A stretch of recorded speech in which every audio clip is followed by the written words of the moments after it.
Stay frosty and head over to EasyMut.com for the cheapest MUT coins on the market. And when I say cheapest, I mean it. We're talking 1 million coins for around 40 bucks. Use code DIRECTOR for 5% off. Action!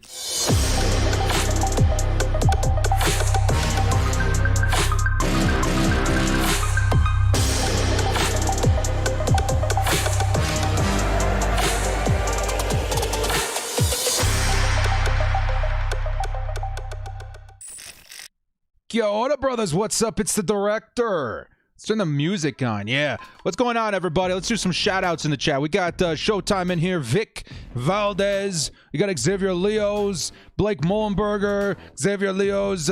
Chris Villalobos. Matthew Trokinski. General Dragon. What's going on, everybody? Good to see you. Look, everybody, it's Mr. Stay Frosty himself. What's up, Stay Frosty? And all that kind of stuff. Let's see. Let's adjust the camera a little bit right here. I like, the director needs a wide angle. There we go. I feel a little bit better about that. I think we're good. I want you guys to be able to see the magnificent set that we have put up next to us. Okay, so guys, today's stream's gonna be interesting, okay? I'm thinking that you guys have been telling me to watch tape for a while on specific guys, right? And I've been going through the comments, looking at a couple of the prospects that you guys have been giving me information on. I figure, why not just jump on a stream, you know, risk it for the biscuit as far as like the the YouTube stuff. Well, we're just gonna leave it at that and see if we can watch some tape. I put some like filters and stuff on, just trying to like make sure we're as safe as possible, but I think we'll be okay. Honestly, I think it'll be good. So in today's stream, you guys in the chat are going to be giving me some of your favorite prospects, whether they be like a first round guy, third round guy, seventh round guy. We're going to watch some tape. And I'm excited because I get to react to a lot of these. I'm sure there's a lot of prospects out there that you guys, or that I have not seen yet, that I have not watched tape on yet. And it should be a really good time, man. So if it's clips, it's fine. Yeah. There's boundaries. Been doing YouTube a long time. And I think as long as we put filters and stuff, we'll be okay. But, well, you never know. I think we'll be all right. The worst thing that could happen is that it gets demonetized and we got to find a different avenue for this later, but it should be pretty fun, man. So I got some requests in here right now. I'm gonna be writing these down as we go. I got a little list for myself that I wanted to show highlights of, that I've been meaning to watch highlights of, and then I'll be adding some of your guys' requests in the chat in a moment too, and then we're gonna get our members in here too. They'll have first crack at some of the prospects that we get to look up on today's stream. So it should be a good one. Been a minute since we streamed, but it should be fun. We like to educate ourselves here on this channel, especially when it comes to the Chargers and the future of the Chargers, and anything could happen. I was just talking yesterday about possibly picking up Corey Linsley. What a move that would be. And honestly, guys, just based on the history of Tom Telesco and the way he likes to build offensive lines, I wouldn't be shocked if the Chargers picked up a couple of offensive linemen this free agency period, because you honestly got to think about it this way. The Chargers, with their brand new quarterback and Justin Herbert, bringing a lot of rookies is a great idea. And honestly, it's one that a lot of us, as far as like Chargers fans, are hoping happens.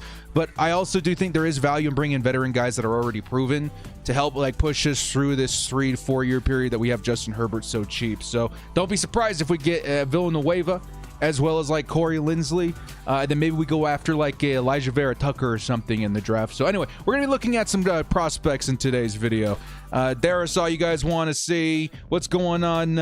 Fuosi, Blake Mullenberger. My name is Blake Mullenberger, by the way. Nice, man. It's not Blake Mullenberger. Okay, my bad. The username definitely throwing me off. Let's start with this highlight here. Again, we're going to go through YouTube on all of these. You guys have been telling me to check out this man, Boogie Basham, Carlos Basham, and I had watched a little bit of his tape, but honestly, the more I look into Basham as a fit for the Chargers, the more I'm really liking what I'm seeing. I really am, because again, the Chargers moving into 3-4, you want a big body in there at defensive end that's good at stopping the run, really good power moves and stuff like that, bull rushes. And Boogie Basham, man, he really, like, I saw some tape a little bit earlier. We're gonna watch this full highlight together and to kind of react together, man, because I like what I see, especially as a fit for the Chargers. There he is, number 9. I'll try and hover over it as much as possible. Number 9 right there. I think he had number 13 at some point as well. Ooh, this guy's nasty, man. The kind of speed. They had a little thing at the beginning. Let me see if I can scroll over just to kind of see for myself here. 6'5", 275 pounds. 6'5", 275 pounds. He's got the speed. He got the legs. He got the moves. I don't know, man. I like it. I really, really do like it. Where do you guys think that he gets picked up in the draft? I also have the draft network lined up for us to take a look at as well to kind of see where we can target these guys. But, hey, if we're talking day 2, day 3, day 4, I'm feeling pretty good about it. A lot of people are pretty high on Boogie Basham. There he goes in there against the run, able to smash his way in there for the stuff. That's what I'm really looking for, man. I'm looking for big boys that can, break their way through that offensive line and stop the run. And so far, Boogie Basham really does fit the bill.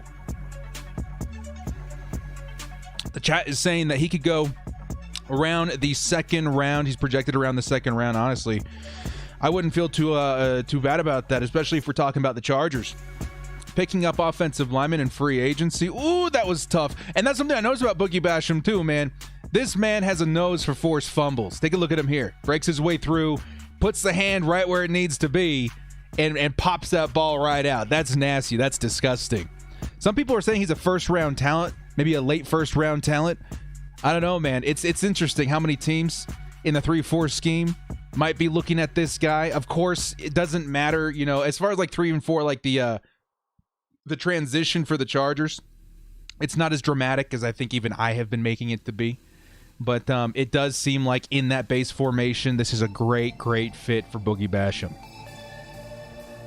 Yeah, if Basham has a good pro day, could slip into the first. Yeah, it's interesting. That's something I've been taking a look at too, guys. I want to start thinking about streaming maybe at least a few of those pro days for some of the guys. Oh, that's so nasty. For some of those guys, we want to see 40 times of, want to see, the workouts. And I wonder exactly how they're going to do it this year, seeing as there's no combine. But it should be fun. Look at that, the forced fumble. I think that is Boogie Basham with the ball. Yes, I think he was number 18 at some point too, taking it for the touchdown. Ahsante Samuel, I'm going to add that too. Matter of fact, we might look at Ahsante Samuel next. Let me go ahead and add that to my list. Ahsante Samuel. I've been interesting to watch more tape on him. When we're talking tape, we're talking like the base, like the foundation of what tape means, and just highlights. But the highlights do give you a pretty good idea of what the player's strengths are. The one thing I don't like about highlights is you don't get to see like the things that they struggle in, things that needs to be coached up, things that might hurt the scheme that the Chargers want to run in 2021. But being able to at least see the strengths in a very timely manner is something I think that we can utilize here on the channel. So I like that a lot. Jarrett Patterson too. I'm going to go ahead and put that on the list as well. And then here in a minute, I do want to get the channel members in here to get a word in as well. So Boogie Basham, what should we do? Should we do like a scale grade on these guys as far as my personal reaction? Boogie Basham to me is like a solid 8, especially for what he offers as far as like in a 3-4 scheme. It's pretty nasty. I like his size, his speed, his strength, his effort. He plays like he's mad, which is something the Chargers need on the defensive line. We need a big body guy to take some pressure off of Joey Bosa, limit those double teams, free up Joey Bosa a little bit. And I think somebody of Boogie Basham's size could definitely come in handy. Okay, guys, let me go ahead and look at Ahsante Samuel. I've been really interested in seeing some of his highlights. Junior highlights. I've seen a few. It's been a minute since I've really looked at Ahsante Samuel, but the more, again, I'm thinking about Tom Telesco, the way he builds his offensive lines, the more I think like, okay, maybe our second-day picks would be up for grabs if we do pick up a Villanueva and a Corey Linsley. All of a sudden, guys like Ahsante Samuel might shoot up the draft board. So let's go ahead and load up the next highlight reel here and react to Ahsante Samuel, who could probably be picked up in the late first, early second round. And yeah, we'll look at more, guys. Hugo, what's going on, man? Jalen Phillips. Okay, I'll put that on my list too. I've seen Jalen Phillips, but it's been a minute. There we go again, man. Dude, Ahsante Samuel, he's got that size. I think I can scroll back and see his measurements, right? 5'10", 184 pounds. Okay, so he looks bigger against this particular team, but still, 5'10" is not bad for if you're a physical receiver. You've got a nose for the ball hawk. And that interception looked almost like a gimme, but at the same time, you want to make sure you're in position to make plays like that. And so far, I like seeing that. FSU, it looked like a cover 3, and dude, he just goes up and gets it, man. Ahsante Samuel, I mean, only 5'10", but look at that radius. He only gets a little hop off the ground, but he does position himself very well. I do like that. Let's see against Miami here. Again, positions himself beautifully, breaks on the route, That's what the Chargers need. Do you guys have any player comps? I love one thing I hear on YouTube all the time are player comps are a no-no, just because it's like some people take it so literally, like, oh my God, if we get Ahsante Samuel, we're going to get a Casey Hayward or whatever the player comp may be. I love player comps, man. I think, just for the casual NFL audience, for channels like my own, trying to convey a point through a player comp I feel like it gets received very, very well. You can say, maybe he's a mixture of this guy and that guy. He plays, very similar to this guy. I like player comps, man. Friday's doing, hey, good to see you, Hugo Boss. Rondell Moore is nasty. Yeah, I heard the Chargers were just on the phone with Rondell Moore not too long ago as well, man. Here's Samuel. Asante. He gets his hand right in there, man. That's beautiful. I like that. I like that a lot. I mean, honestly, I would say nice positioning. I would say the cornerbacks specifically in this draft, the ones I'm most excited about, I would say we can get one between rounds 1 and 3. Ahsante Samuel's definitely that day 2 guy that I'm thinking about. If we can pick him up as a high second round pick, where would we be? What's our number in the second round? Whatever 13th translates over to in the second round. If we can get him with our second round pick, I'm feeling really, really good about it. Just because the Chargers defensive backcourt needs a lot of help, man. And so far, I like his physicality. Look at the way he tackles. Not afraid of contact. It's beautiful. We need Rodney Harrison, Ultimate Legend, tomorrow. I feel you. Man, Ultimate Team guys, don't fret, man. I have some plans. We need to further build before launching, I kind of found out. So we'll get back on board with that here very soon. I think it's 77, 47. Yeah, 47 sounds right. Darius Stills, O'Brien. Okay. Yeah, so you guys that are channel members, stay frosty here in a little bit. I'm gonna open up the chat just to you guys so that we can get your guys' input. We'll go take a look at a lot of these guys as well. It should be a fun little stream, man.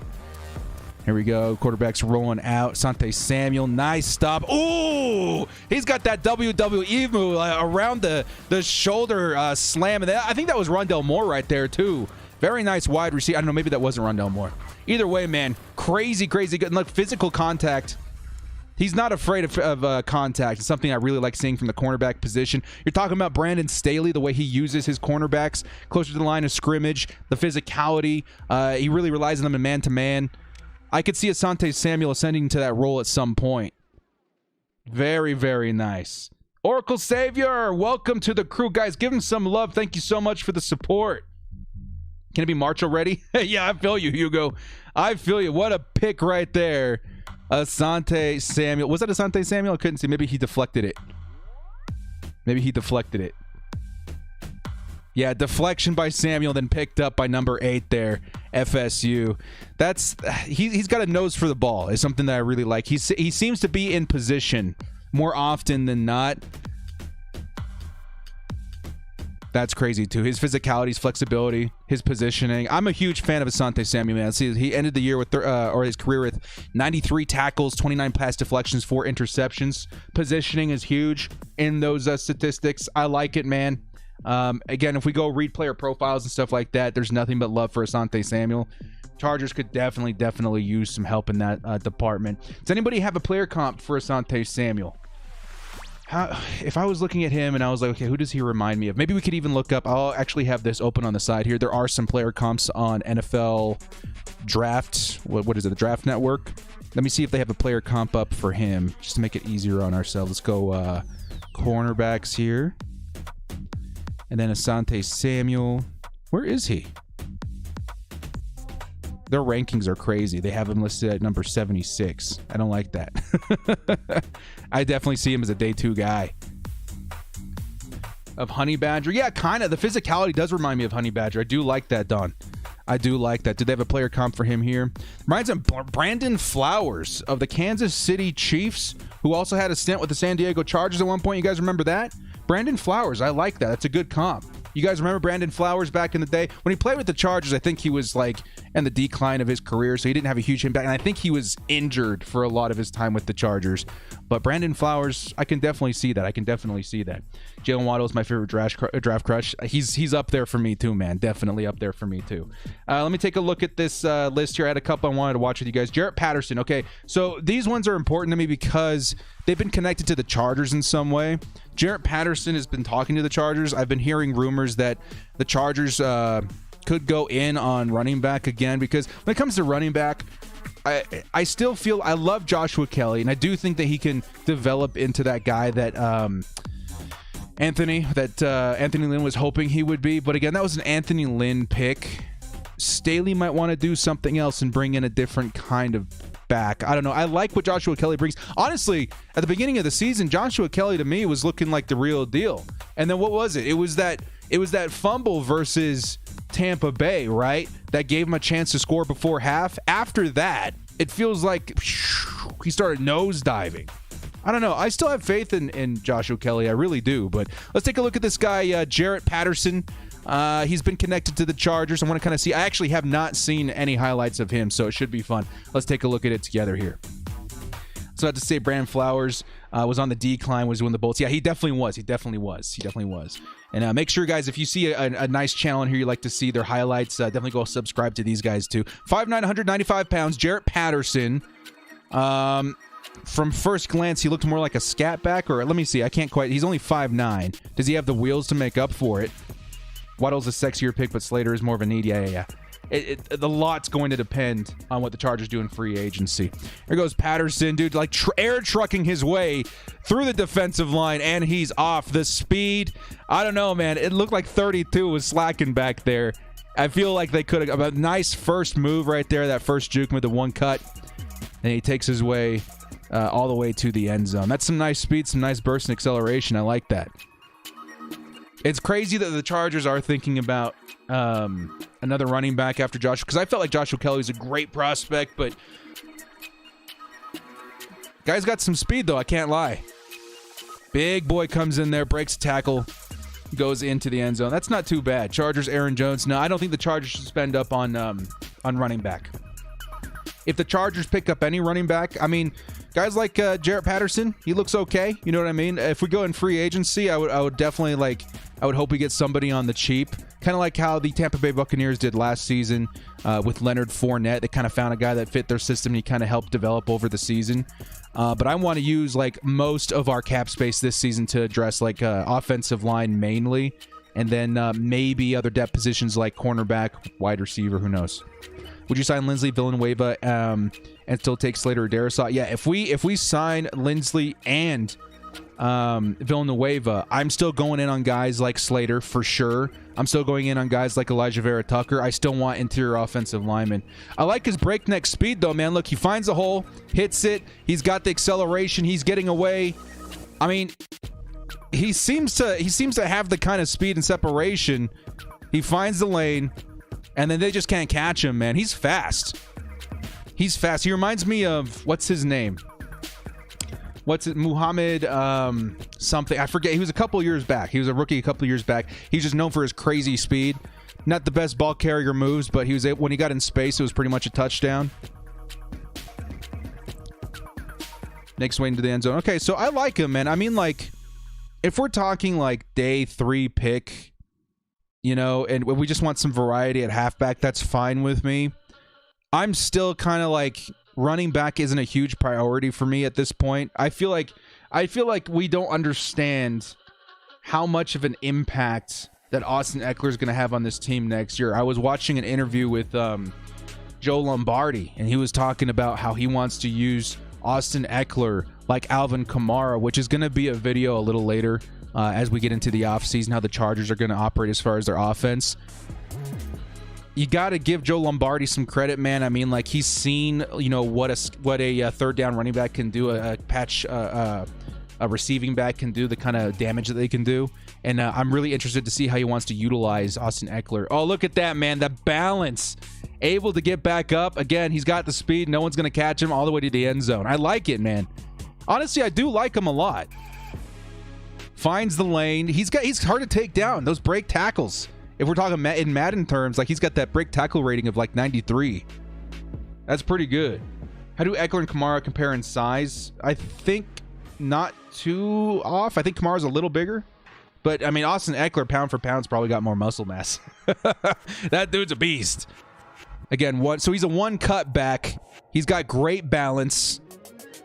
And he's got good speed. I wouldn't hate it, man.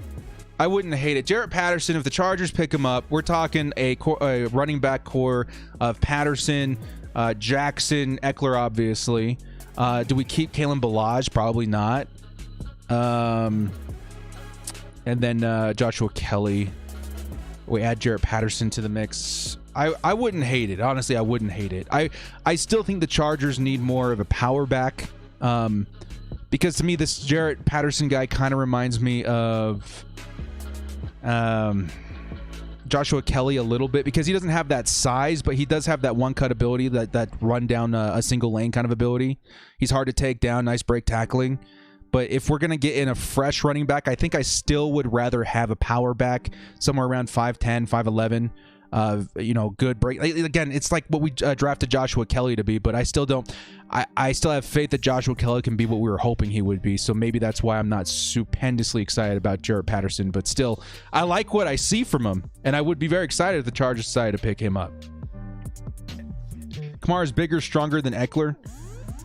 Eckler, dude, I mean, like pound for pound, like his size compares, like Eckler's just one. He's a muscle hamster. I'm sure that nickname is now available that Doug Martin's gone. The dude is absolutely cut for his size. He's crazy. Kamara's not stronger than Eckler, in my opinion. I don't know. I mean, they're definitely very similar as far as like their player archetype. When it comes to muscle mass and stuff, I have no idea, but they do remind me of each other, so that's a good comparison. Watch Kenny Gainwell go. Oh, yeah, Gainwell. You guys are high on Gainwell, too. Isn't Gainwell more of a receiving back as well? I don't know. I haven't watched tape on him either. But so far, Jarrett Patterson I like a lot. And I think that does give us a nice round figure of what we're thinking as far as the Chargers running backs. So, Jarrett Patterson, as far as a scale grade for me, I think as a player, it's like a 7. I like his one cut. I like his speed. I like his separation. As a need for the Chargers, it's like a 4 for me. You know, variety at running back. I don't know if we need it as much. Even like if we get him in the 6th or 7th, if we get in the 6th or 7th round, I'm like, okay, sure. Let's go ahead and add some variety back there. But still, I like him as a player. He looks really good. Is it a move for the Chargers? I don't know. There's other needs that I'm just like, even depth. You got to think about it this way. If the Chargers, let's say we grab another running back, cool. But what if we use that 7th as just like a depth player on the offensive line? We're not just talking about rebuilding this offensive line with starters. We're talking about rebuilding this offensive line with depth too. That's something that I'm really kind of adamant the Chargers pay attention to this offseason. It's like, okay, let's get those starters. Let's grab Villanueva. Let's grab Corey Linsley. But you got to make sure you got some depth behind him too, because the Chargers have a really bad history of injuries and stuff like that. If the O-line gets better, the running game will get better as well. I love you, Jason. That's something, again, I mentioned a little bit in my video yesterday. I was like, guys, I know the objective and the mission statement right now is to fix this offensive line to protect our franchise quarterback and Justin Herbert. But what we can't forget is that the Chargers really sucked in the run game last season. How many times did we see Ballage carry it for 1 or 2 yards? Austin Eckler, no lane, tries to make something happen, dances around a little bit at the line of scrimmage, maybe makes a yard up. It should have been like a 3-4 yard loss. He makes a yard up. How many times did we see that? The Chargers need so much help in the offensive line for the running game as well. Austin Eckler with open lanes, especially in zone running schemes, like if he can get, if he can break out, if he could break to the outside. That's where I like Austin Eckler a lot. When he's in space, he can make things happen. Up the middle, we do need help with too. If we get Corey Linsley, that's already a huge bonus going into next, or a huge improvement going into next season, because he was the second-rated run blocker in the NFL last year. Kind of starts with your center, right? I don't know. Imagine having Derrick Henry type stiff arm dudes like he did with Josh Norman. Yeah, Hugo. That's where I'm like, part of me is like, maybe we go after a guy like Leonard Fournette in the offseason if he's really cheap. But looking at the free agents this year, that kind of archetype is starting to get scooped up a little bit more, right? Just because a lot more teams are running that sort of style, that sort of scheme. So I don't know. Let's take a look here at the list one more time. I wanted to take a look at Christian Darrisaw. That's right, because I've watched some tape on him, but I do want to kind of get a refresher, because again, we're talking realistically, the Chargers are a huge candidate to pick him up this April, and I do think that Christian Darrisaw would offer a lot to this team. So let's give you guys kind of like a visual reference to why Christian Darrisaw is so high for the Bolts. And Owosu, Karamar Owosu, that's a good one, Oracle. I like that. That's a good one. I love Owosu. And Waddle. Yeah, can watch a little Waddle too. Christian Darrisaw, you'll see them number 77. Look, man, that's pretty insane. Sam Tevi could never. Would you sign Marlon Mack if he's cheap enough? I like Marlon Mack, the player, a lot, but the Chargers need to be very careful with their cap this offseason. We need to rebuild that offensive line. There he is one more time. Dude, he's got two guys in his face, holds his ground. And we're talking a left tackle prospect, the weakest position on the Chargers depth chart right now. There he goes again. He's got the double team at number 42, but he holds his ground. Plenty of space. Now he's playing on the inside there. He kicked inside. That was opposite of the tight end, excuse me. Nice, dude. I like it, man.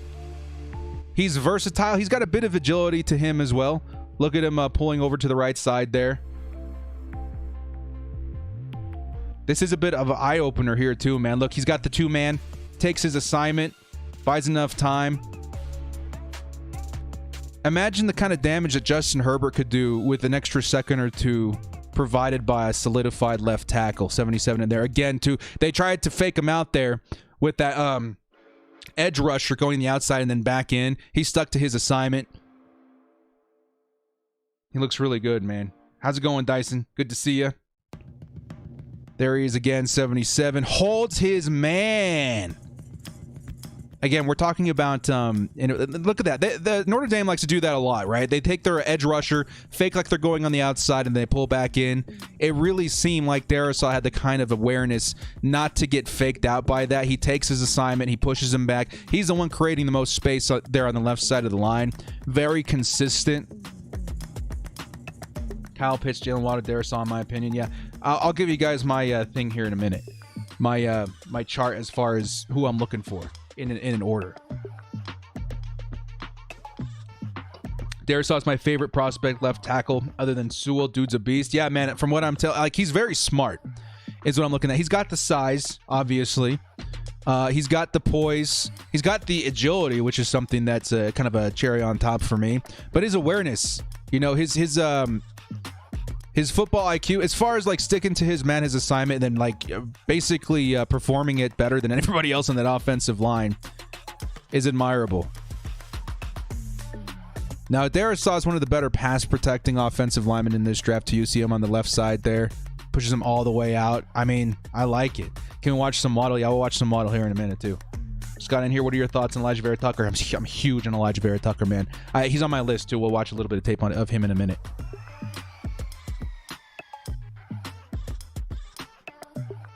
Insane.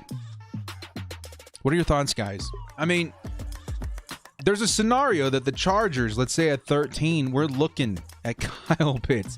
We're looking at Jalen Waddle. Maybe Rashawn Slater's already gone. There's a world where we take Christian Darrisaw with the number 13 over all those guys. Now, honestly, I'm going to be live during that. So, yes, there will be a reaction of me probably like, oh my God, I can't believe we passed up on Waddle or Darrisaw or whatever. But it's really not a lost scenario, in my opinion. If we take Darrisaw, no matter what the surrounding circumstances, this team just got a lot better. So, especially in watching film, his impact for his team last season, I wouldn't be mad. I definitely wouldn't be mad. It's going up PogChamp. Poggers. Would you take Vera Tucker at 13? Yeah, no, I would. There is a danger when you're talking about trading down. I do see this as a really good year for the Chargers to trade down, grab some more draft capital, because this year's offensive tackle and offensive lineman class is very deep. It's a very deep class. So if the Chargers have a chance to trade down, let's say we're looking at Jalen Mayfield, you know, in the later first half of the first round. We're looking at if Elijah Vera Tucker falls to us, I'd cream my pants. You know, I wouldn't be mad about that. I definitely wouldn't be mad about that. So there's Christian Darrisaw, man. I'm very impressed with him. Honestly, again, it's the kind of scenario where it's like, realistically, the Chargers could pass on some pretty hyped dudes to pick up Darrisaw. And we need to understand that, like, it's still a win. This team got so much better with Darrisaw on this team. And hopefully, like, maybe there's a scenario where we do trade down, we can still get Darrisaw. I highly doubt it. The dude looks like a beast, but you never know. You really never know. James Hudson's a great later round offensive tackle if we pick up Pitts and Waddle first. I mean, that's what I'm saying. There's so much depth in this offensive line class. We have a lot of flexibility with what we want to do. All right. I like it a lot. Let's see. What's another guy in here that I wanted to see? Rashad Bateman. I think he was just contacted by the Chargers today. Rondell Moore and Rashad Bateman. I don't remember who it was, but that would be a pretty good pick. So let's take a look at Rashad Bateman here. Honestly, I haven't looked. I've seen some, but it's been a minute. Rashad Bateman. Bateman is the best wide receiver. Cool. I'm excited. The last prospect, by the way, our scale grade for me is going to be a solid 9. Like, the guy looks insane. The guy looks, especially as far as a left tackle, Chargers need desperately. He looks amazing. He absolutely looks incredible. All right, Rashad Bateman. That's not a highlight. Here we go. Let's see some Rashad Bateman tape. This one's coming in from Fantasy Football Astronauts. Take a look. Like and sub, all that kind of stuff. Who replaced Casey Hayward? We just looked at Ahsante Samuel. He looks like a great replacement. Not replacement, but like, you know, eventual number 1 cornerback, in my opinion. He looks awesome. Get him in the second. I think Bateman, in every mock draft I've done at least, is a first rounder. Pat Freiermuth, I've heard good things about him too, especially with the chart. Ooh, hey, so sometimes I forget to watch the tape in this tape watching live stream. Okay, I gotta take a second look at this, man. Here he goes. Breaks, comes back down, curl route, swings around, takes off. That's pretty nasty. That's pretty beautiful. I'm not gonna lie. Oh my, the vision, dude. The vision after the catch. Ridiculous yards after the catch. Let's take a look one more time. What does it come in? He comes on an in. Okay, stutter back in. He finds space, and he's off. What 40 time you guys think he runs? That's pretty nasty. I like that. Up in the air, to contested catch. Was there 2 man on him? What's up, man? Good to see you, Kelly. He's a human joystick. He's shifty. I'm telling you, man, he's shifty. Please direct to Kadarius Toney. Ooh, that's a good one. I'll look him up after this, too. Okay, so his receiver never finds, or his coverage man never finds the ball, at least not in time, and Bateman just goes up, man. He blocks him out. That's beautiful. Okay, so there's gonna be fade, and again he just goes up and gets it. The jump ball, he's got some skills, man. Positioning. Here he comes again. There's his coverage, blocks him out, goes up and grabs it. Very, very nice. Goes to pass. Oh my God. In the middle of traffic too. Not afraid to take a hit. Comes down with it. Dude's nasty. I like this man, dude. I like it. Rashad Bateman. Can you guys remember? I just read today that the Chargers contacted either Bateman or Moore today. I can't remember which one it was, but if it was Bateman, I'm feeling pretty good. But Bateman to me is a middle tier first rounder, right? Somewhere in the first round. I don't know if unless the Chargers trade down, I still see the Chargers taking an offensive lineman, even if we sign a couple of awesome free agents this season. It was Moore? Okay, it was Moore. Okay, but Bateman, man. I'm glad. Look at this, man. He just busted coverage, finds an angle, gets in the end zone. Ref trips. That's nasty. We met with Trent Williams, too. Ooh, that's one I wanted to watch highlights of, too. Trent Williams. Okay, so let me actually delete Ahsante Samuel and this guy. Trent Williams. That's one I wanted to watch with you guys, too. Trent Williams. Rashad Bateman, man, looks like a beast, though. Let's go grab Rondell Moore, actually. Let's grab Rondell Moore next, because the Chargers were talking to him today. Let's see. Rondell Moore. Very interesting season for the Chargers as far as wide receiver, because I don't think the Chargers are in a bad position with wide receiver, especially if we keep Mike Williams. But you never know. I mean, we were talking about Justin Herbert. You get him all kinds of weapons. He can do the kind of damage. He can make that pick look really good if we decide to go in a wide receiver in, let's say, day 2. Something like that. We're going to look at Rondell Moore here real quick, man. And then we'll take a look at the Kadarius Toney and stuff like that. Just stay frosty. In a minute, we're going to open it up to the members so they can help us pick some guys out here. Okay, let's take a look at Rondell Moore. Now, I have seen some tape of him.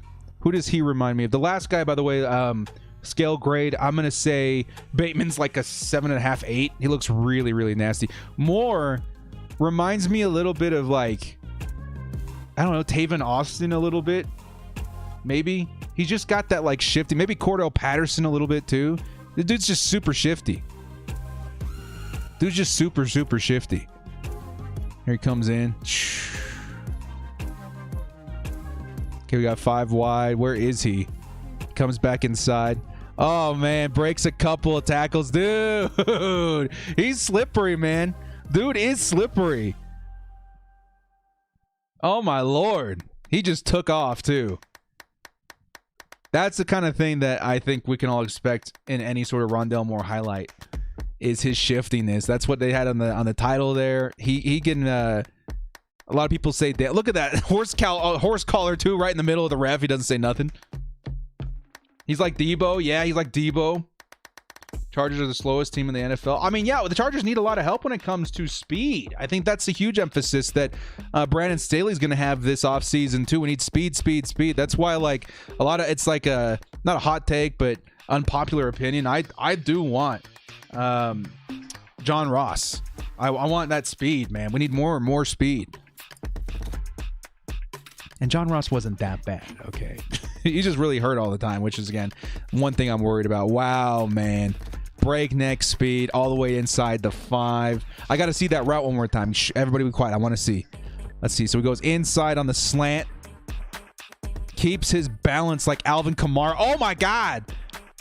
That dead leg. That's crazy, man. He made like 4 guys miss. Okay, going deep this time. What was the coverage man doing? He like flung his whole body around. Breaking tackles. Beautiful. Love to see some cornerback options too. Yeah. We just looked at Ahsante Samuel there, Mark. I do want to take a look at a couple more guys. I want to see Israel Mukwamu. I want to see some more tape on him. What's your favorite college team? If I had to pick, gun to my head, probably USC. There he is again. Go route. He's got speed too, man. I like that. Chargers need more speed. And his shiftiness is crazy too. You're talking a lot of bubble screens, things like that. Which I think the Chargers, I mean, we're talking about implementing more of a New Orleans kind of scheme. I think we can make that happen. But I would see that more with Austin Eckler. Pretty disgusting. Okay, I want to see Trent Williams now. I like Rondell Moore. Scale grade, I'm going to give him an 8. It's hard. Who am I not going to give an 8 to? Like, he's just so shifty. He's got speed, too, which for the Chargers definitely need. Trent Williams. I see him all the time in my mock drafts. I've seen a little bit of tape on him out of Syracuse. I think it'd be a great pickup for the Chargers, but let's get some visual evidence behind it now. Let's see. Are these highlights here? Yeah, okay, here we go. You guys ready? Let's do this. See us some Trent Williams.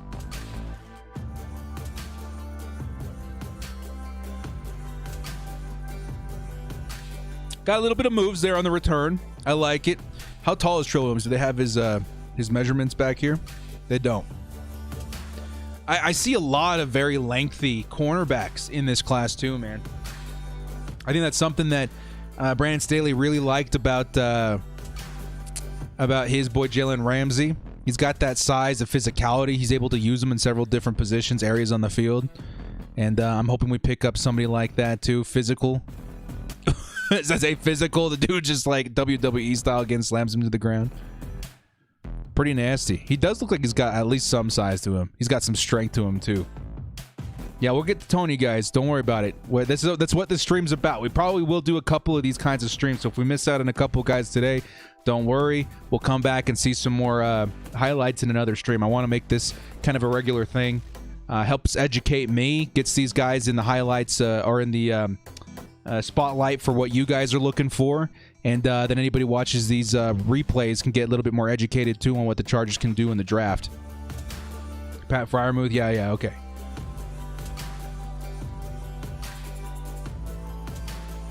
Jeez, man. What are all the F's about? You guys break something? No.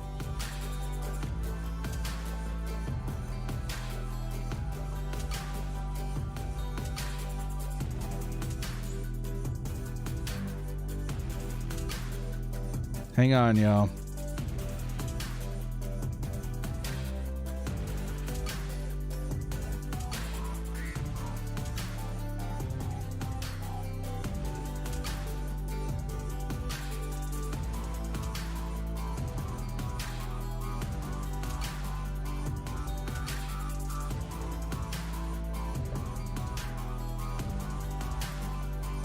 Think we're in trouble. Crap. That sucks. That sucks. That kind of throws a wrench in today's stream, doesn't it? Dolphins fans snitching. I don't know. I think it's auto detect, man. It's kind of crazy. Like, I want to be able to, like, I feel like it's so educational. You know, we're out here just trying to educate ourselves in the draft, and that kind of stuff, it happens. Crap. Yeah, we're back. Q camera 1. How do you guys want to do this? That's so dumb. That's so dumb. This is, by the way, when you guys are watching like my player breakdowns and stuff like that, I'm talking about things of the draft. That's why you sometimes see pictures more than you see footage, because that. And if I do that too much, we're gambling the future of this channel. Yeah. I don't know, man. That sucks. That sucks. We got to be careful with that, though, too. It would be a shame if we got in trouble for something that we couldn't come back from. Dang. Twitch has the same problem. Everywhere is the same problem. Make it private, then how would you guys see it? You know what I mean? Like, we'll have to figure something out. Yeah, I don't know. I don't know what to do about that. That throws definitely a wrench in today's stream. And this is something I wanted to do, like, frequently. You know what I mean? Like, this is something I wanted to do, like, at least a few more times before the draft. Because I love interacting with you guys and the players that you're high on. Yo, on a side note, there's a guy in the stall next to me at the Costco that's in live chat. Kia ora, brother. GG's. Maybe he's the snitcher. Yeah? Bang on that stall next to you. Be like, bro, what's up? Yeah, I hear pooping on the stream too. Oh, yeah, YouTube can react to other videos, but you can't stream highlights. It is what it is. It's just the area that we're in as far as YouTube. It's fine. Just logged in. What's the topic? Okay, so what happened was we were watching highlights, and the stream got flagged for said highlights. So we're reacting to players. It's still a no-no, even though it's a reaction video. So set up a mirror behind you. Well, that's kind of what I did. Okay, let me make sure I don't have anything sensitive up here. Okay, let's go here. So if you guys look at this, like I tried putting like some filters and stuff over this just to kind of mask what we were doing a little bit, because again, we're just watching highlights. We're not out here trying to like break anything, but even that wasn't enough. So that sucks. That took forever to set that up. Well, I guess let's just open it up to some questions. We'll probably have to cut this one short. That really blows, man. I'm not gonna lie. That sucks. And Gruder, hey, thanks, man, for the $5 holla. Damn, I'm kind of bummed out. That was getting fun. I was so excited to watch Trent Williams, too. Twitter videos. There's got to be a way. There's got to be a way where we together as a Chargers community can get together and educate ourselves on draft prospects with film, which I feel is super important, because I can only explain so much, right? You guys hearing my explanation of things can only go so far. When you see a player's talent with your own eyes, that's when things get real, right? With Boogie Basham, too, I've heard a lot of good things about him until I saw tape with my eyes, you know. All of a sudden, I'm like, okay, all right, I can see a good possibility of him with the Chargers, especially with the new scheme fit in 3-4, but it's hard to convey without film. It really is. Would Discord work? I don't know. You can mute us on Discord and stream. I don't know. I'm gonna have to take a look at this, man. This will probably be an idea for a different day. See if there's any way I can make this work. But you know, we took extra precautions today. I tried to mask, you know, the footage that we were watching a little bit with some filters and some blurs and effects. And honestly, that took a minute. Now I'm kind of PO'd that we can't use it. Because again, this kind of visual effects sort of thing isn't easy. You got to know what you're doing, and it still didn't work. And it kind of ticks me off a little bit. It ticks me off. A page on Facebook should work. At this point, I think the best thing for me to do is just kind of like, I think we're safe as long as I just put little clips in. It might be because we were showing like a full highlight video, like more than like a minute in most cases. So maybe we're okay if I show tiny clips here and there and then pictures. But I see a lot of other YouTubers, like the whole dang video is highlights and they're fine. I don't understand it. I've been doing this a long time. You know, we've been jumping through hoops with the copyright and everything for a while, but it's so funny how sports is the one area where it's like, you know, that thing you really need to use your eyes to judge, you can't use your eyes. I'm like, why, man? You know how hard it is to explain to people, you know, you guys get it. Change the name to Madden. Just hold a controller. It's an algo, bro, an algorithm. So like they'll see like they got something that will recognize what we're watching and be like, yo, no, not good. We're gonna bring it down a notch. Short clip is Josh vertical jump. It's insane. I mean, I don't want to get like, again, guys, by showing stuff like this, I don't know like the full parameters of what's a huge no and what's a little no, what's a slap on the wrist, and so I don't want to risk, you know, the longevity of the channel for things like this. But I'm just trying to find a way to get creative where we can convey, you know, the kind of impact these players are having, their strengths and weaknesses, without tape. Insert a live Twitter. Again, it's something I'm gonna have to give some thought to after the stream. But still that of Herbert's jersey's crazy. So in the comments, guys, I guess just kind of give me some names to write down. You guys have been watching my channel a minute. You guys know the kind of players I've been targeting. And let me go watch film on them, I guess, and then maybe we can compile a video of little clips that are safer for the environment here. Mukwamo gets beat way too much in his highlight videos. He's usually getting beat. Well, Mukwamo as well, he's not a kind of guy that's going to come in and take over as number one, right? He's going to be your developmental guy. So I feel like you bring in the kind of side, his measurables, the kind of things that we talked about Justin Herbert last year. It's like, oh my God, he doesn't know this. You know, he has a hard time reading coverage. He's not a leader. All that kind of stuff is coachable. His measurables, his intangibles really are what came into handy there. So I feel like Brandon Staley specifically can take the kind of physical traits that Mukwamo possesses and translate it for the Chargers very well. It'll be a project. It won't be like an instant, you know, he'll contribute for sure, but not like an instant huge impact, but it'll take a minute. Draw it. I'll give you guys like a flip book. Now, this is kind of what it looked like, but I'm not quite sure. It took me 4 hours to get this just like one, you know, juke move in the flip book, but you guys, it better conveys what I'm trying to say. Kadarius Toney, please. Yeah, man, we can't. We just got flagged. We can't do it. Sucks. Sorry, this happened. Come on. Yeah, it is what it is. It is what it is.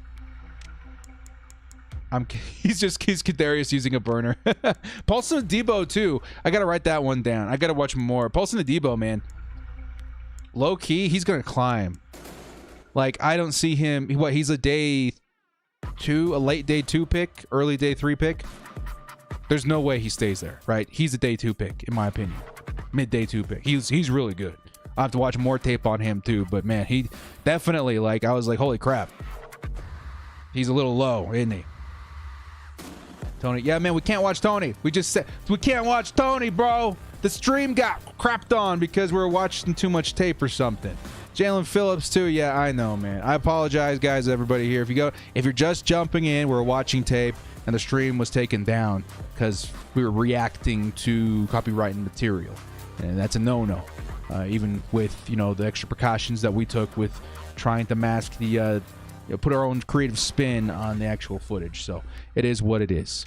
But again, we're here. I'm live with how many people here on the fly, just trying to figure out what you guys want to talk about, what you guys want to do. Because again, today's whole stream was about watching and educating ourselves on draft prospects, and now we don't have the footage.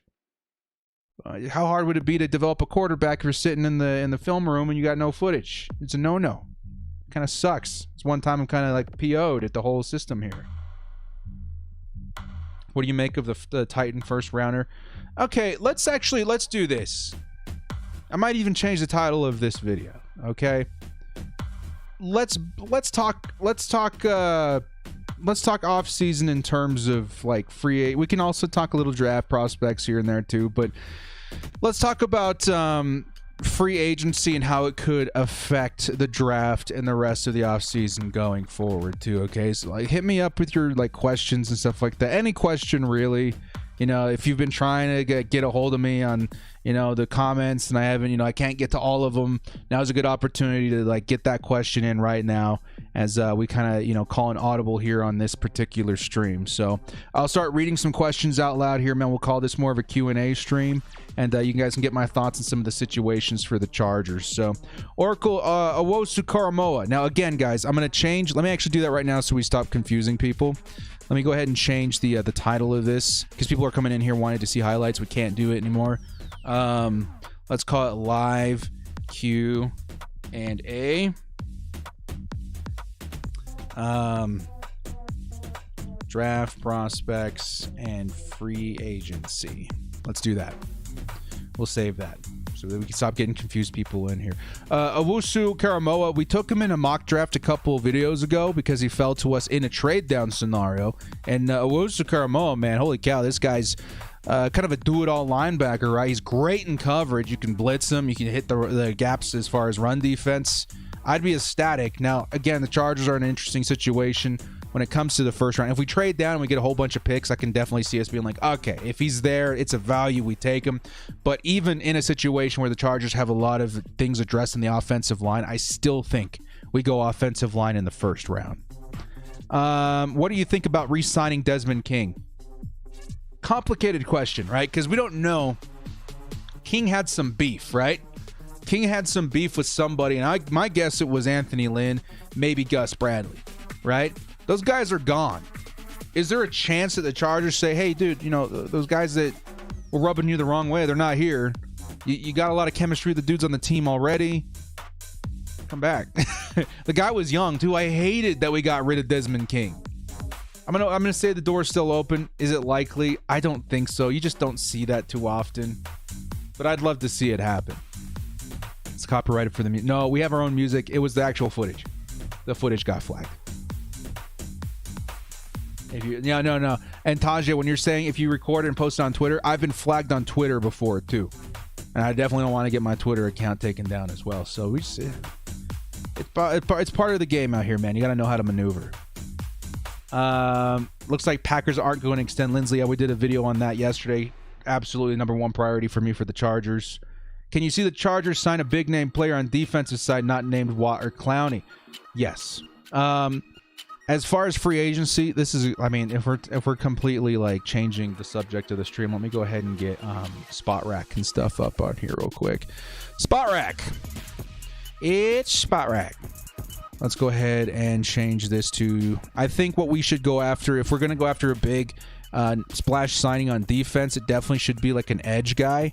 Let's try defensive end first. And let me go ahead and make this big for you guys. And let's jump over here and let me take this filter off for watching film. Okay. All right, so we're talking big splash move as far as defensive end, right? Or edge rush or whatever for the Chargers. We're talking big splash move. Again, I do think the Chargers make a big splash move on the offensive line, maybe a couple, but the big splash move I would hope the Chargers make, he's a linebacker. On defense would be this man, outside linebacker. Here we go. There's a couple of them, and not named Watt or Clowney, which again we'll get into that in a second. Leonard Floyd. Now Leonard Floyd, the one knock I have on him is he's going to be pricey, right?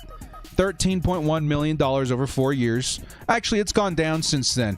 A couple weeks ago when I pulled up his market value, it was like at $16.5 million, and I was like, yeah, there's no way.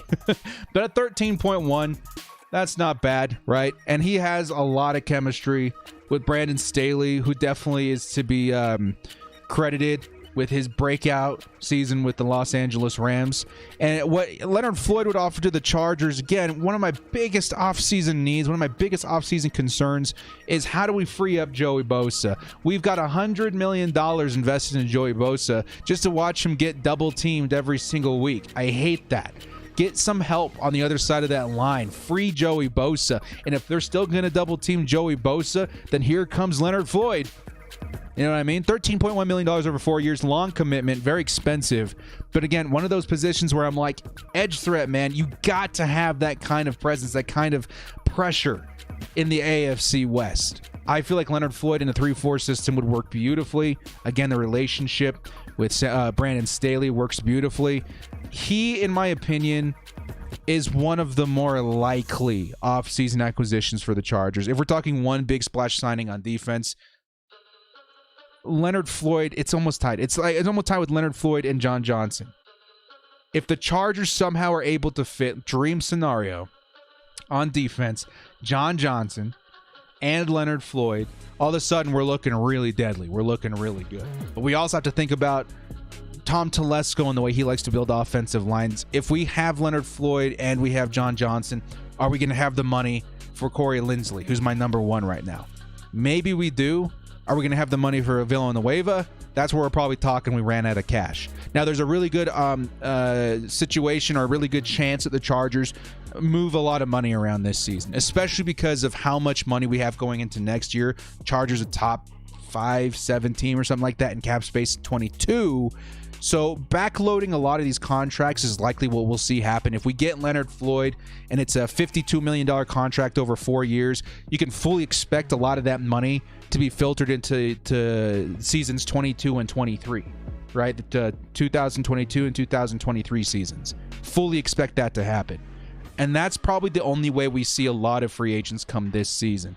Again, not quite sure how realistic that is, but there is a world where we can fit John Johnson, Corey Linsley, and Leonard Floyd in 2021. Let's sign everyone that Coach Staley talked about in his first press conference. Aaron Donald, Ramsey, Johnson, Floyd, Miller, Mack. How crazy would that be? You bring up a big name, too, that people are asking me a lot about, Hugo. We're talking about Von Miller. Type 1 in the chat if you would want Von Miller, and type 2 in the chat if you'd want Leonard Floyd. If you choose either one to come to the Chargers next season, 1 for Von Miller, 2 for Leonard Floyd. 1 for Von Miller, 2 for Leonard Floyd. Let me know. Let me know who you guys would want. 1 for Von Miller, 2 for Leonard Floyd. So I'm seeing a lot of 1s, seeing a lot more 2s. A lot more 2s. Okay. Russ P. Carroll seem to have a fixable relationship at this point. Oh, that's interesting. No life. I don't know what's going to happen with Russell, man. I know you're a huge Seahawks fan. Prepare for the worst. I have a bad feeling about that. Bad feeling about that situation. Okay, so in the chat seems to be more on board with the proposition of getting Leonard Floyd, which I do agree, right? Leonard Floyd, less injury concern, much younger. He's got a lot more longevity, I feel like, and he's already got the immediate relationship with Brandon Staley. I dig it. I like it. I think I'm going to be about that as well. If we decide to go the Von Miller route, let's go look together. How much would Von Miller cost? Let's see. Von Miller market value, coming off an injury, 32 years old, $10 million. It costs $3 million more annually to get Leonard Floyd, which at that point, that's what I'm doing. Now, if Leonard Floyd is unavailable and the Chargers need to really squeeze a couple extra players in under the cap, whatever, and Von Miller is there, sure. Why not? Von Miller would be pretty deadly with the Chargers, but I just don't see it. To me personally, I don't see it happening. I would be ecstatic if it does, but I'm definitely higher in Leonard Floyd. Definitely higher in Leonard Floyd. Why don't we trade Herbert for us? Because we're not lunatics. Let me say something real quick.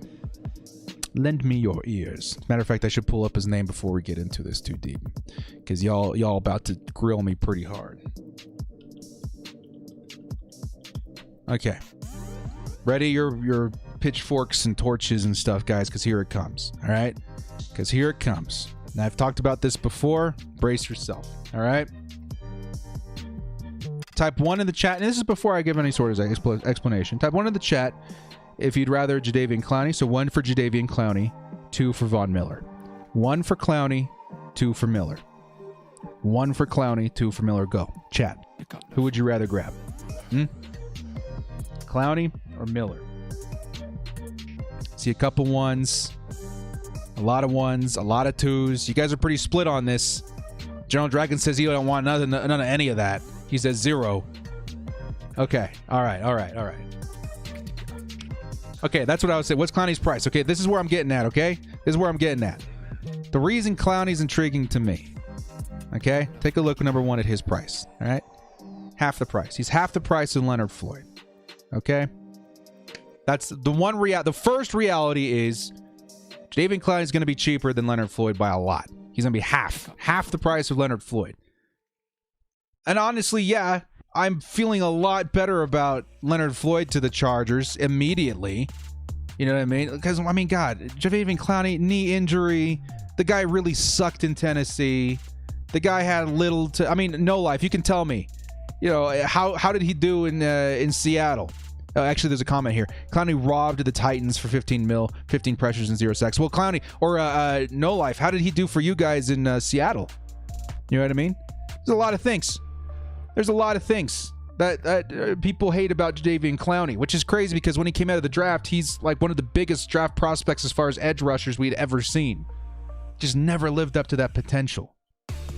No Life says he was okay, had one solid game, very injury prone. Yeah, that's the biggest thing. The one thing that we cannot change about Jadeveon Clowney is this right here. Injured, reserved, injured. He's always injured. He's never on the field. Okay, that's the one thing I can't defend. Clowney's injury prone. Chargers have already had their healthy share of that. We don't want no more of that. Okay. The one thing that does intrigue me about Jadeveon Clowney, though, you know, first thing, $6.5 million, much cheaper. And it's because he's going to have to prove it. And two, it's because of this guy, Leonard Floyd. You guys remember this time last season? You know, in the offseason, Leonard Floyd. Nobody wanted Leonard Floyd. Come on, man. The guy was a bust. The guy was a bust with the Bears. Never lived up to his first round potential. No way. No way. They're going to take a shot on Leonard Floyd. Fine. Go for it, Rams. Y'all crazy. Go for it. Then what happened? Brandon Staley happened. Brandon Staley took what Leonard Floyd's potential was in the first round and exhumed it. He was like, I know exactly how to use Leonard Floyd for him to succeed. I know exactly the kind of things I need to do to make Leonard Floyd worth $13.1 million in the offseason next year. I know exactly what to do to make Leonard Floyd one of the best pass rushers in the league. Why couldn't he do that with Jadeveon Clowney? Why couldn't he do that with the kind of physical traits that Jadeveon Clowney possesses? How is it not possible for him to do that with Jadeveon Clowney? That's the one thing, okay? I get it. When I'm talking about, you know, Jadeveon Clowney, his upside, for me I'm still thinking about him the same way I thought about Leonard Floyd last season. Yuck, I don't want him. Take the picture away. Take it away from me. But I can't ignore the fact that nobody wanted Leonard Floyd last season. He was the same kind of he's the same kind of guy. Nobody wanted him. Brandon Staley, to me, is the only reason why Jadeveon Clowney is all of a sudden on my radar. The one thing we can't change about him, though, is that. Is that enough? Maybe. Maybe that's enough to make us walk away. But there you go. Now let's read some of the grilling in the chat. He had abdomen injury and the knee injury this year. Target should be Floyd, Miller, then Clowney for rushers. Yep. So Clowney, to me, he's a good option if, like, we need to bring in another edge guy and we just don't have the money, right? Then all of a sudden, okay, well, maybe Clowney at 6.5 is starting to become more appealing. Anything that makes you waste caps to the Seahawks swoop Lindsley. No way, man. Lindsley is number one priority. No way. And honestly, I think the Chargers are the most likely team to sign him, especially after we had James Campen and Brian Bulaga last season. That's just kind of connection there. But JC has untapped potential for sure. Yeah, that's all I'm saying. I feel like he never lived up to it. He's with the Texans. Unless you're J.J. Watt, the Texans have been meh, especially on defense. Then the Seattle Seahawks, he was hurt. And then last season with the Titans as well, I don't see as a very strong team as far as pass rush. I think it was part of their scheme, too. They were just terrible. Might be an opportunity to pick up JC at a pretty cheap price. He need Clowney to actually be on the field to start. Yeah, that's one thing. That's one thing that we can change.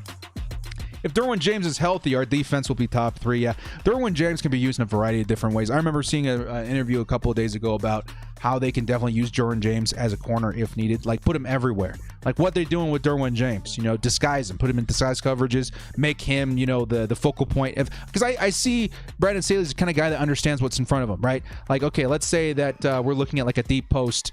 You know, that's kind of like the read that they're hoping to hit in like a 3rd and long situation.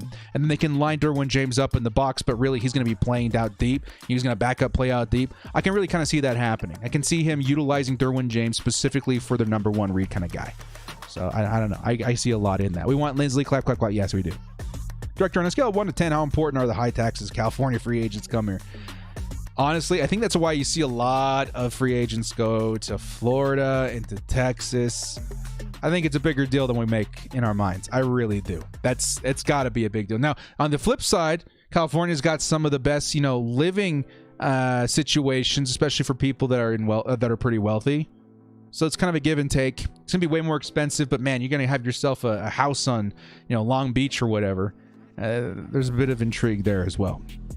Corey Linsley. Okay, real quick. Floyd has 12 games less played than Clowney. Is way younger. Yeah. Again, I think, preferably we get Leonard Floyd. He's going to cost a lot more, but we're happy. But again, if we get Jadeveon Clowney, let's not freak out. I can see the same sort of development in Clowney as we saw with Leonard Floyd last season. Hey guys, I have a question. What happened to Reuben Foster? He was becoming out of college, out of Alabama. Is he still in the NFL? I don't know, man. That's a good question. What happened to Reuben Foster? Go hit up my boy, oh my God, what's his name? The Bengals fan, the Bengals guy. He was in my draft video last season. He's great, man. He does videos like that all the time. Flo something. Sorry, it's late. It's been a minute. We're on the Audible right now on stream. William Jackson from the Bengals. I think they're going to re-sign him. I do. Real quick, guys. I know we just talked about this man yesterday, but this is a big deal. Okay. Again, I expect this number to be a little bit higher, but Corey Linsley to the Chargers, #1 draft priority. Chargers are fiddling around right now with an estimated like $31 to $33 million this offseason. After contract restructures, maybe a couple of cuts and stuff, it's probably more likely to be upwards of 45 to 50. That's just in my educated guess. The Chargers start the offseason with cuts and restructures around $45 million. Okay, could go as high as 63 in a couple of different video scenarios that I've put together, but I think 45 is pretty reasonable. So if the Chargers automatically use 10 mil of the cap for Corey Linsley, we're still looking pretty good. Let's say like $35 million. This is where I feel like this man becomes more of a reality for the Bolts as well. Okay, 16.5 against the cap. That would put us pretty close to like under $20 million. And that's already a little scary. Most of our cap situation is gone all of a sudden. But we do have Alejandro Villanueva and Corey Linsley. And again, the reason I think even if we get Corey Linsley that we do get Villanueva is because of how Tom Telesco builds his line. I love Tom, man. Coupon Tom does it all. I'm a huge fan. Some people don't like him. They say he busts a lot in the draft, but he does hit quite a bit in the early rounds, which is really where it's important, but he does bust a lot in the middle rounds, okay? I get that. He cannot build a line in the draft to save his life. We know that. He doesn't really use draft picks as far as offensive line, which, again, I expect that to change this year. He's kind of got his back against the wall, gun to his head. He cannot pass on offensive line this year. Just not going to happen. But we also can't ignore the fact that Tom Telesco loves bringing himself in some older veterans. Maybe they're good at the time. Maybe they're starting to hit the downward swing of their career. But he likes bringing in guys like that. I see a world where the Chargers, realistically, this isn't me BSing, best case scenario, realistically, the Chargers could make it out of the free agency with Corey Linsley and Alejandro Villanueva. Last season, we got Brian Bulaga and Trey Turner. Kind of reminds me of that. Okay, Trey Turner, hot commodity, didn't work out. Brian Bulaga, hot commodity, didn't work out. Kind of blows. Maybe part of that was with how the Chargers were being run last season. I don't know. But I see it happening again. I really do. I hate to be a bummer because we all want, Rashawn Slater, who we can still get. I still think we can get Rashawn Slater, Elijah Vera Tucker. Those center prospects, if we get Linsley, are probably out the door, except for maybe Landon Dickerson, who can play guard. But don't be surprised if the Chargers make it out of free agency with Alejandro Villanueva and Corey Linsley. Now, if that happens, the reason I'm bringing this up, if that happens, what happens for you guys in the draft? What are you looking for? If the Chargers left tackle position, I'm not talking left tackle for next year fill-in. No, I'm talking left tackle for the further 3 years. And these are the sensitive years in Justin Herbert's low cap hit as far as his rookie contract. So it's a good year to do it. Like if we're going to bring in expensive offensive linemen, it's a good year to do it. It's a good time period to do it. If we're going to bring in 2, it's still a good time period to do it. How are you guys feeling about the draft if we have a starting left tackle, a starting center, and a starting right tackle? Maybe we still have Trey Turner as well. What do we do? How are we feeling about the offensive line? We feel better? We feel worse? They're old? They're used up? They still have potential? Gas in the tank? How do we feel? I don't know. Our Vegas says, what's up? What's up, man? Marshawn Lattimore for the 13th pick? I'm about that. I think what I'm trying to get to here is that if what happens, if what I think is going to happens, the flexibility in the draft for the Chargers all of a sudden opens up. Or maybe all of a sudden, if the Chargers aren't super sold on Christian Darrisaw, they can trade back or they can pick somebody else because we've got Villanueva for 3 years. Me personally, I'm still not super happy about that. Like, I still would take Darrisaw, even if we have Villanueva. Seems like a waste of a pick, maybe, but maybe we can kick him inside, you know? Maybe he's there for insurance in case somebody goes down. We see that all the time. Teams, have a starting left or right tackle. They draft a replacement, give him some time to develop, use him in emergency situations, and a lot of time it works out. Last season that happened with the Ravens. With the man that we're hoping come to the Chargers in Orlando Brown, right? It was, what's his name? Ronnie Staley, right? Staley, that went down. And then all of a sudden, Orlando Brown comes in. He plays great. They would have been in a lot of trouble last season if they didn't have a starting left tackle. Maybe it's still the move. Maybe it's still the move to go offensive line, even if we have Villanueva and Corey Linsley. But that comment that you put in there, use the first for Marshawn Lattimore. Maybe our first round pick becomes more of ammunition than it becomes a necessity pick. Maybe we use it in a trade package. Maybe we swap picks with the Ravens and we feel better about it. Okay, let's bring in Orlando Brown. Maybe not. If we have Alejandro Villanueva, that would seem a little excessive at the left tackle position because he wants to play left tackle. He's not going to play right tackle or guard. He's going to play left tackle. So Brown is probably off the table if we do get Villanueva. Okay. And again, Villanueva, I just have a strong feeling about him. I do think there's a connection there to the Chargers. I just do. I don't know why. Y'all are saying trade up for Pitts. You know me, guys. You know, way to the man's heart. I would be totally fine with that. Maybe we're like, okay, quality over quantity. Let's use that first pick and go after Pitts. Let's give Justin Herbert the best dang athlete this draft has ever seen at the tight end position. I'm about that. What if Waddle or Pitts or Devonta Smith, who we don't talk about often, come to the Chargers? What if they're at 13? All of a sudden, it's like, okay, we got Villanueva, we got Linsley. Let's take the skill position player. Now, again, this is kind of an off-the-cuff stream. Kind of had to change our mind about what we were covering, but like it's kind of good to kind of get this out in the open. A lot of the mock drafts, even on my channel, we're drafting in with the thought that we still need to really fix this offensive line, right? We're drafting with that mindset. But realistically, there's a huge chance that the Chargers address our two weakest positions on that line via free agency. I think Corey Linsley, if they're not literally at his house, throwing money at his door, they're crazy. I think Linsley is a great, very realistic option for the Chargers. But I also see Villanueva as a very realistic option for the Chargers. And that shakes everything up. I think deep down we should take Waddle. I mean, I feel the same way, man. Thoughts on Justin Simmons? I think he stays with the Broncos. Jose says, how old is Villanueva now? Villanueva is 32 going on 33. Right? He's older. The trick with Villanueva, though, is that he didn't even start playing football, or in the league at least, until he was 26. So when you're talking about wear and tear, there's less of it. I know he was a Ranger for a while or something, and that definitely puts some wear and tear on your body as well. But as far as football, snaps and hits and stuff like that, the wear down ability of football, the game of football, there's less on Villanueva. So I feel like he could definitely play until he's like 35, and I'm not going to sweat it. Maybe even 36. He's that kind of player to me. And honestly, if we get Villanueva, I'm feeling really good. Villanueva, too. I've been speaking of him more as like a scenario basis, but like as a player, Villanueva is one of the best dang pass protectors in the league. I know some Chargers fans will be like, what a wasted opportunity. We could have gotten Orlando Brown. We could have picked up Rashawn Slater, who we still could. But realistically, if we're talking about protecting our rookie quarterback and opening up some lanes for Austin Eckler, Alejandro Villanueva is a great move.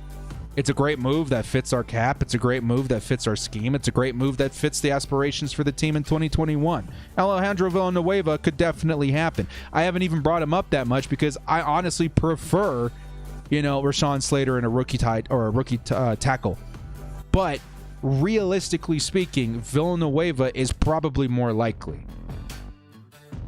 Not more likely, but still super likely to happen. He's a dog at guard too. Yeah, he's a dog. He's a dog on the whole left side of the line, man. He could probably play center if you want him to as well.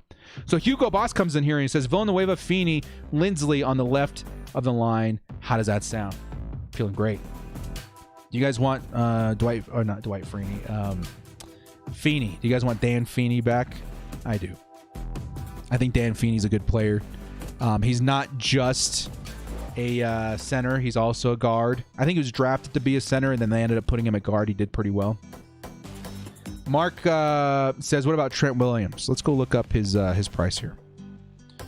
Trent Williams, who again, realistically, yeah, I could see it happening if he hits the market. I don't know if he hits the market. I think he stays in San Francisco, but let's take a look. How much is he worth? Now, he's slightly more expensive. About the same age as Villanueva, but $18.2 million versus $16.5. Yes, definitely more expensive, right? The trick is here understanding the age difference. Now, 32 and 32. Dang near identical, right? Except that Trent Williams has had way more wear and tear as far as NFL snaps go. So I see, for me, Trent Williams would be a great signing. It'd be a static. He's probably, honestly, better than Alejandro Villanueva, especially in the run, as far as run blocking. But you can't go wrong, but I still think for the Chargers, Villanueva just makes more sense. As far as a gut feeling instinct or whatever, Villanueva to me just makes sense. And it just feels like if it happens, I mean, it just feels like it might happen. And if it doesn't happen, there's at least some really serious talks, really serious discussions, maybe internally with the Chargers going down about Villanueva. I see it. I really do see it. That line is perfect except for no Feeney and draft Slater. Yeah, I mean, there's still a possibility we get Slater. If Slater is there as far as like value, I will live and die by this mantra. Best player available in the first round. Please. Best player available in the first round. It doesn't mean it's an automatic hit. You could still miss.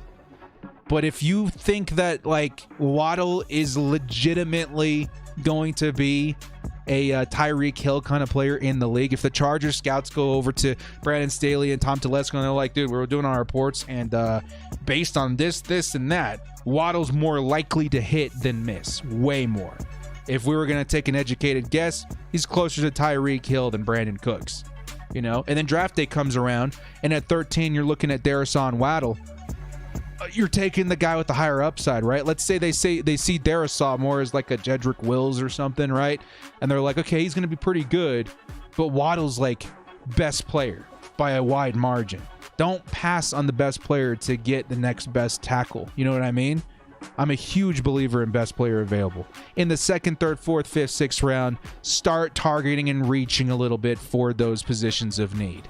But don't pass. And the biggest reason is because how many times have the Chargers, reached for a guy, Larry English, at a position of need that maybe had a lot of potential too, but it just, to me, it's just too much of a gamble. You want to hit on that first round every single time if you can.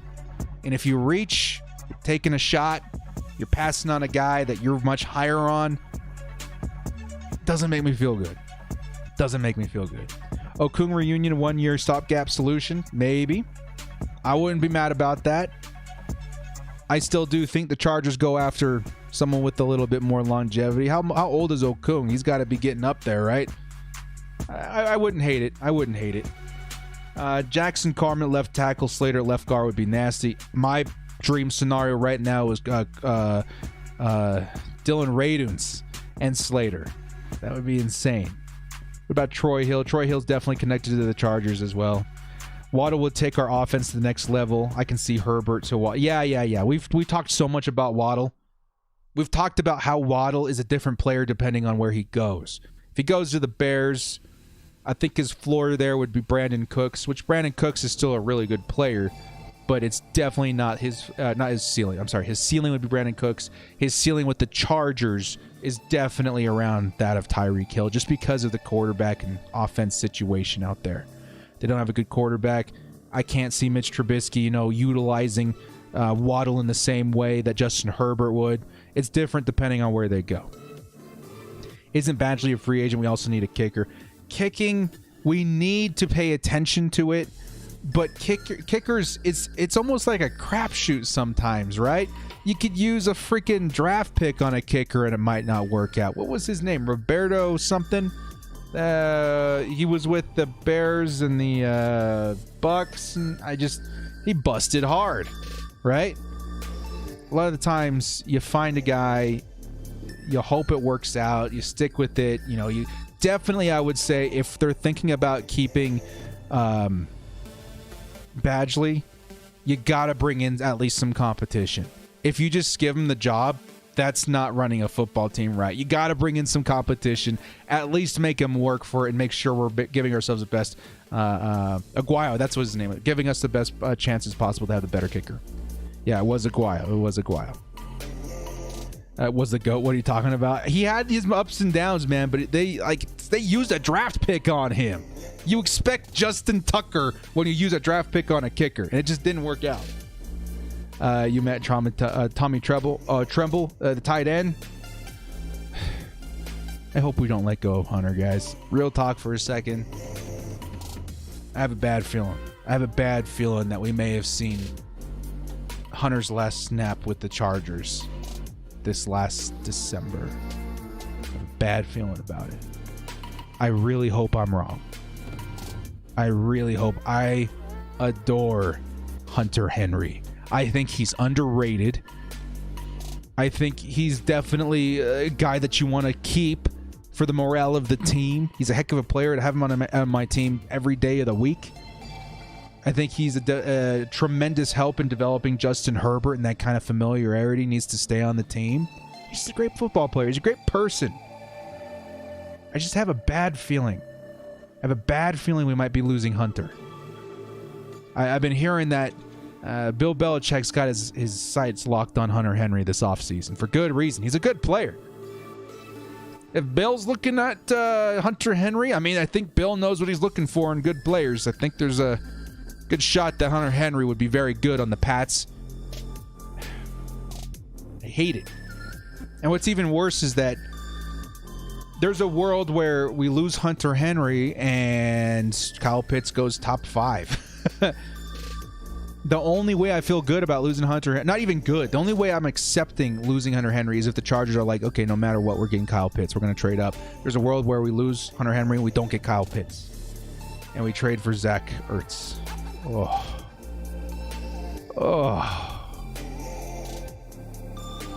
Zealot says I love Donald Parham. Dude, I love Donald Parham too.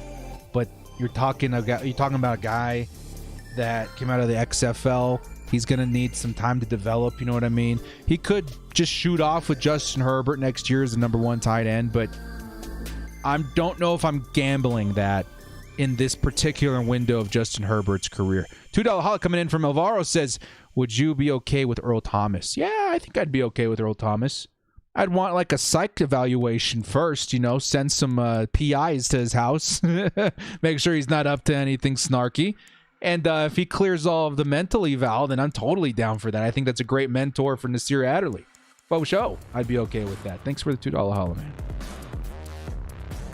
man. Director, what do you think about everyone saying the only way for Herbert to decline is Joe Lombardi? What do you think? Again, if we're talking realistic, right, every quarterback can hit a sophomore slump, right? I don't see that happening because Joe Lombardi, how horrible of an offensive coordinator would he have to be to outdo what we saw last year? The game management, I think, was the biggest thing that hurt Justin Herbert last year. Justin Herbert, we have to remember, put up those numbers and broke all those records despite the coaching, right? It would have had to been a monumentally horrific hiring of Joe Lombardi for him to get worse, in my opinion, due to the coaches. So in my opinion, if we're talking like analytically or percentage-wise in my mind, there's way more of a chance that Justin Herbert actually improves in 2021 rather than decline. It would have to be a monumental meltdown for him to do worse than last season, in my opinion, as far as the coaches are concerned, right? Patterson comp Darren Sproles. I like that. Darren Sproles, that's kind of cool. Hunter Henry wants a good quarterback. The Patriots don't have that. We do. Duh, I know that, man. That's crazy. I mean, everybody was crapping on Hunter for that comment. It was taken out of context, number one. And number two, you're totally right. Goes to the Patriots. Who do they have out there? Now, I haven't heard that the Patriots are literally calling up every team that has even the slightest whiff of trading away their franchise quarterback. I'm sure they've contacted the Seahawks plenty of times and the Texans plenty of times. Maybe even the Packers plenty of times, trying to get themselves a competitive quarterback in New England. But as of right now, we sure as heck have a better quarterback than the Patriots. Do you know about Donald De La Haye? He's a kicker. I'm not really up to date on kickers, man, but I just want there to be good competition for Badgley and Camp. Why is nobody talking about Elijah Vera Tucker? He's literally the best guard in the draft. Okay, we talk so much about Elijah Vera Tucker, and not saying like shut up about Elijah Vera Tucker. No, I want everyone to talk more about Elijah Vera Tucker. We talk plenty about him, man. Vera Tucker, Quentin Nelson kind of ceiling in my opinion. That dude is crazy versatile, so good. As a matter of fact, so good that I hope the Chargers consider him at 13 if, you know, the other guys are maybe gone or there's an opportunity to trade down and still get him. If Vera Tucker lands on the Chargers, I'm ecstatic. If they spend the 13 pick and they go, you know, they pass on Waddle even, I'd be pissed because I want Waddle really bad. But if it's for Vera Tucker, I get it because Vera Tucker is pretty special, man. He's going to be crazy.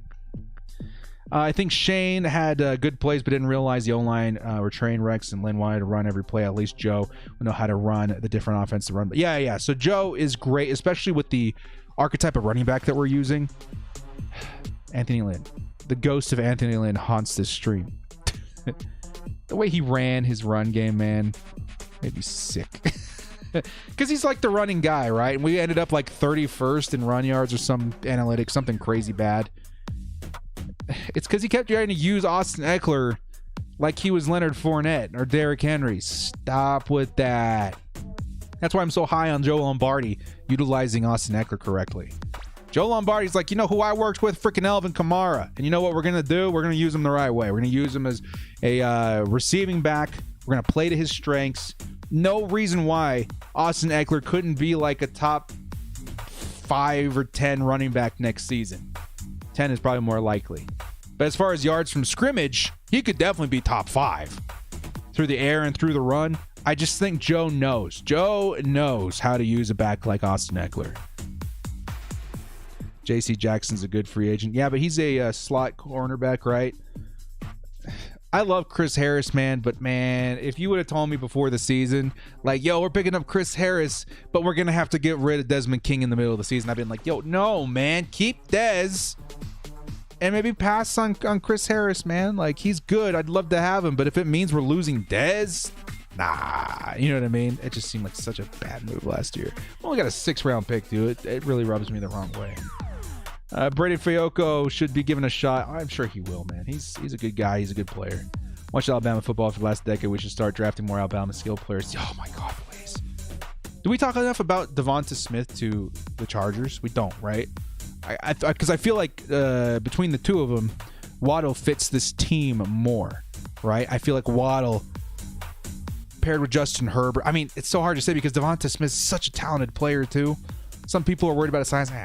Yeah, whatever, you know, that players overcome stuff. I mean, if he didn't prove him overcoming his size during his college career, I don't know what it's going to take. The guy's a beast, right? I still do think Waddle and his speed and the way he plays fits the Chargers better, but imagine if the Chargers make it out of this draft with Devonta Smith. Ooh. Who would I comp Devonta Smith? Calvin Ridley, maybe?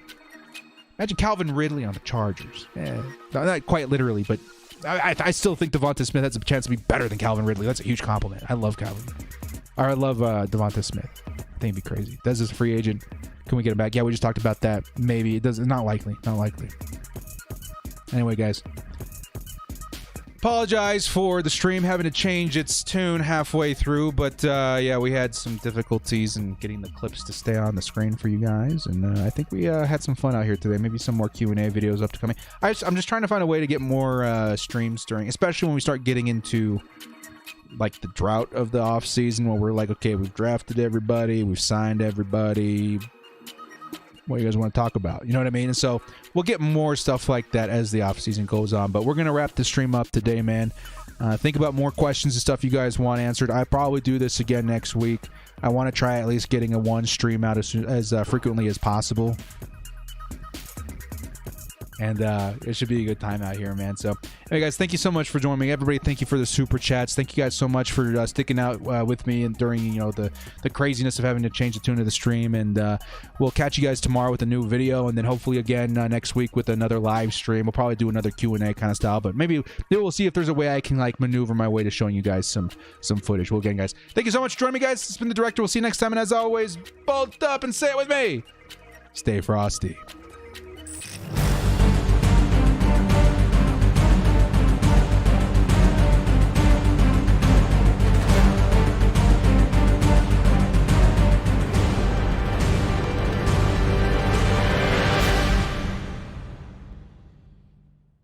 Stay frosty and head over to EasyMut.com for the cheapest MUT coins on the market. And when I say cheapest, I mean it. We're talking 1 million coins for around $40. Use code DIRECTOR for 5% off. Action!